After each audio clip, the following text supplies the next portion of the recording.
Well, so one of the most intriguing developments recently is a class that was taught last year at Stanford, an Introduction to Artificial Intelligence. The professors are these really well-known guys, Sebastian Thrun and Peter Norvig. They are computer scientists. One of them is the chief scientist at Google. And this past year, they decided to do an experiment where they made it free. They opened it up to anybody in the world. Unlike some previous efforts, like MIT had OpenCourseware, where they made their curriculum publicly available, but they didn't really have any instruction. In this case, they actually made instructional kind of videos and so forth available, and they actually let students take tests, multiple choice tests. There was a final. They weren't really, interacting, of course, personally with the professors. They were all over the world, but they were able to get tests graded, and they were able to have kind of virtual office hours. They could post questions to a kind of a bulletin board, and the questions would be answered. Well, so this class normally has a few hundred students on the Stanford campus. 140,000 students signed up around the world to take this class, and a lot of them stuck with it. By the time they got to the midterm, I think there were 40,000 students who took the class. And, there were more students enrolled in this class in Lithuania than there are students at Stanford entirely, in the whole campus. So at the end of it, this was basically a Stanford class, but Stanford wouldn't give them Stanford credit. I mean, Stanford credit is a closely guarded thing that you get to people who have gone through the admissions gauntlet, right? And they've been selected, which tells you they must be really good. Well, this is a class where you just showed that you could pass it by passing the exams.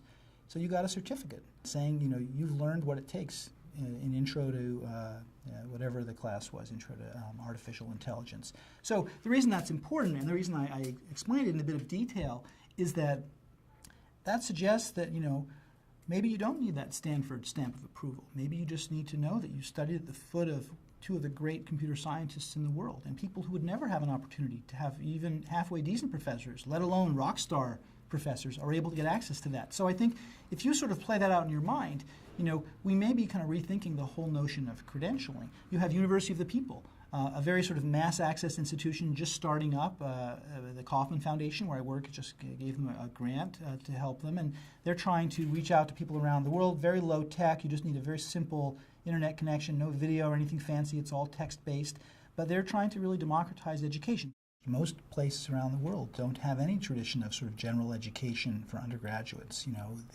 The idea is whatever of that you're going to do, you've done during secondary school, and you get to university and you'll study, economics or biology exclusively.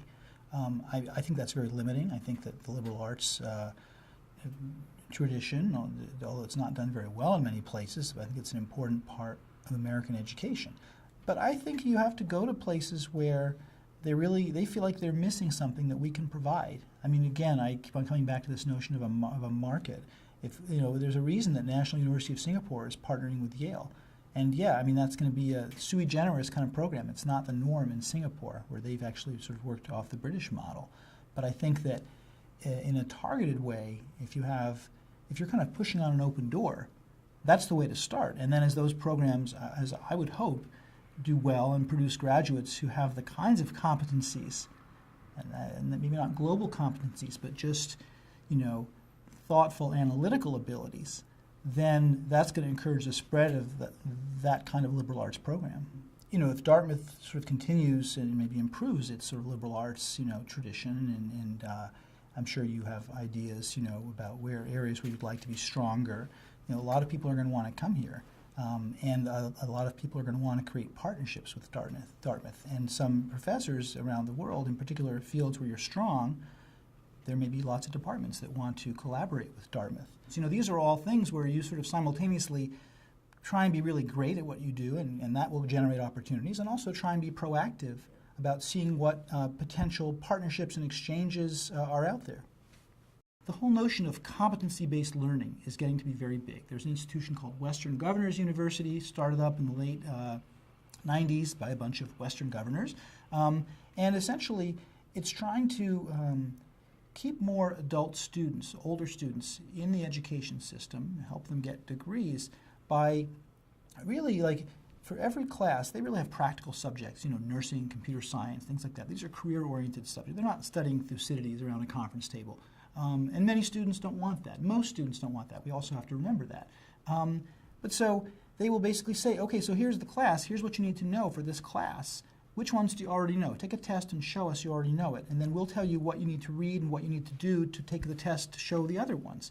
And so basically, if you can show your competency, you can get through more quickly, you can get through more cheaply, and I think for many students who are just, they're working, they have kids, they're older, this is a very effective way to try and get more students the credentials they need. There's other kinds of experiments, self-paced instruction, helping students use, giving them the kind of technology that responds to how well they will do on a certain question. That's again something where if you have the right kind of guidance from professors and if you have the availability of one-on-one help, which one of the best known programs, the National Center for Academic Program does, you can actually reach more students, measure learning outcomes before and after, and get better student learning than in traditional large freshman intro lecture classes, and do it for less money. If you do it right, you can use technology to reach a lot more students. And if the material is high quality, that's an if. And if you have good measures of student learning, and that's an if.